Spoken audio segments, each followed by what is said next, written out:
Hello. അപ്പോൾ ഇന്ന് നോമ്പ് തുറക്കുള്ളതാണ് കേട്ടോ ഇത്. അപ്പോൾ ഇതിൻ്റെ ഒന്നും റെസിപ്പിയൊന്നും കാണിക്കുന്നില്ല.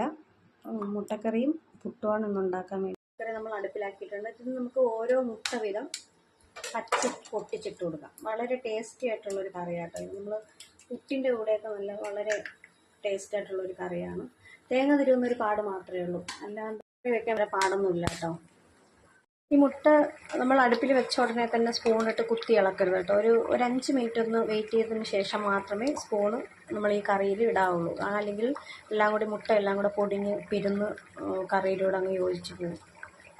ഇത് നമ്മൾ ഉണ്ടാക്കാൻ പോകുന്നത് നല്ല ഹെൽത്തി ആയിട്ടുള്ളൊരു ഡ്രിങ്കാണ് കേട്ടോ. അപ്പം ജ്യൂസാണ്. അപ്പോൾ അതിന് വേണ്ടത് ഒരു 6-7 ഈത്തപ്പഴം, കുറച്ച് ബദാം, കുറച്ച് അണ്ടിപ്പരിപ്പ്, കുറച്ച് ഡാർക്ക് ചോക്ലേറ്റ് ആണ് കേട്ടോ. പകുതി നേന്ത്രപ്പഴമാണ് കേട്ടോ ഞാൻ എടുത്തിട്ടുള്ളത്. രസകതൽ കിട്ടിയില്ല, അതുകൊണ്ട് ഈ പഴമാണ് ഇട്ടത്. ഒരു 3 ഏലക്ക.